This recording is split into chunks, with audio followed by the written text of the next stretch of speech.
Hi, I'm Alice and this is Plant Slut. Today we're going to be looking at something I received in the mail.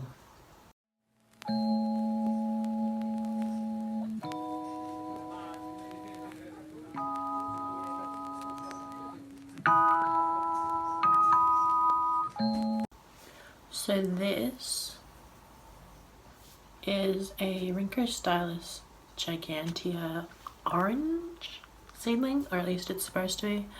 I mean, it probably is, who knows. But what we're looking at today is the roots, and I will show you them up close. So if we look right there, see all that purple? I don't know a whole lot about orchids and their diseases, but I do know that Fusarium, which is a fungal disease, is associated with purple markings. So that's what I think we have. See that on the yellowy coloured root, there's a big purple patch. And it's sort of where there are these splits in the roots, which I think is probably it releasing spores. So it has been sprayed down with hydrogen peroxide, which should kill anything on the surface. And then we just have to do something to get the stuff that's inside. So Rhynchostylis gigantea is a pretty common species of orchid, but the orange variety is not one that I have really noticed in Australia. So I grabbed it, and it came from eBay from a seller that I won't mention. Fusarium, as I said, is a fungal disease. It's pretty common. So there's sort of two, you may already know, there's two sort of main growth styles of orchids. One is sympodial, where they'll have a growth, and then the next growth will grow up and be bigger, and then the next growth will grow up and be bigger, and it grows along a rhizome. And then Rhynchostylis gigantea is a monopodial, which means there's no rhizome, it just keeps growing up, producing new leaves as it goes. I've only really noticed here on YouTube people talk about Fusarium in sympodials, which is the ones with the rhizome, because sometimes you have to cut the rhizome and it's evidenced by a purple ring around the edge of the rhizome. But I've looked it up and you can also get it in monopodials. It is also noted to be found in Rhynchostylis gigantea, but this is in like scientific journal articles, so it's definitely been found, but it's not really something that is, you know, that has been communicated to the wider public. Like, there's no fun infographics on Fusarium in Rhynchostylis gigantea. So I guess it's not that common. I can't really be bothered reading like scientific articles, so it exists. I don't know what else to tell you, and there's no like photos or anything. So if you don't think that this is Fusarium, let me know down below, because I'd like some help. But yeah, just that purple coloration and the fact that the roots are sort of split, which I showed you before,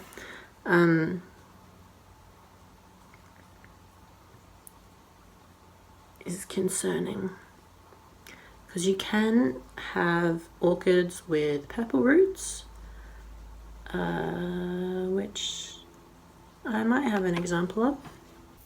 So this is Phalaenopsis philippinensis, and you can see, or philippinensis, whatever, that the tip of that root is quite purple.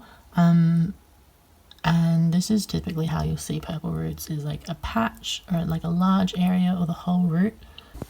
But this is not that. This is like, see those splits in the root? That is concerning to me.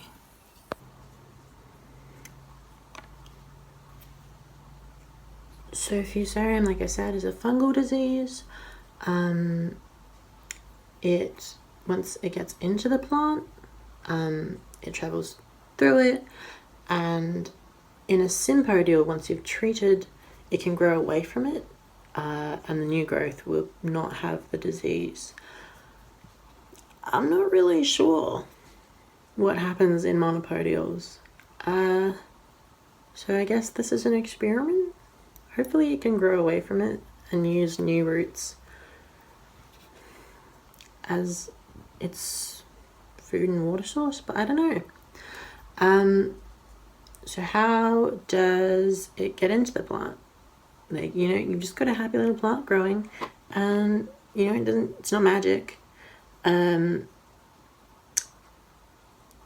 Bacterial and fungal spores and cysts are everywhere, every freaking where. And the ones that negatively affect plants often get their way into the plant by if your media is too moist. What can happen is that either the salts inside the cells will draw too much moisture in and lyse, which means they burst, or if the water outside of the plant is high in salts, maybe because you've maybe over-fertilized a bit, the water from inside the cells will be drawn out and the cells will essentially desiccate. So then you've got these dead patches of cells, either lysed or desiccated, which either your fungus and bacteria will start feeding on that and then make their way in, or somebody else will start eating and then they'll make their way inside the plant and start doing their thing. Oh God. So I am going to keep this guy in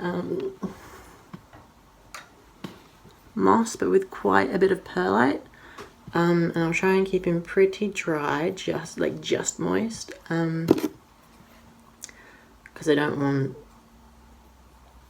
once it's treated, the infection to return. What I'm going to do, he's been sprayed with hydrogen peroxide. Now I am going to give him a little soak in some phosphoric acid, diluted phosphoric acid. You can buy it at your local garden shop. And it's a systemic fungicide, so it'll make its way inside the plant and kill shit, fuck shit up. Phosphoric acid isn't like typically the recommended fungicide, but it's the only one that I will use pretty much, because it will disassociate in the environment. So once it's done what it's doing, it can easily, like, it's, what is it, 3, 4, 8 atoms. It's an acid. It can be pulled apart by an alkaline substance, because a lot of fungicides are like scary, like they persist in the environment, and like you don't want that. You don't want your good funguses being killed by your fungicide forever. You know, you want it to do its thing and then fuck off. So it's not the most like commonly recommended fungicide to use with Fusarium. It's the only one that I will use, and I have done some research, and there are also scientific articles that suggest it can be effective in treating Fusarium. I haven't seen anything about it in orchids, but we'll see. I mean, this guy was $10. I think I just broke that root. I'm not particularly attached to him. So I just keep phosphoric acid in a bottle already made up.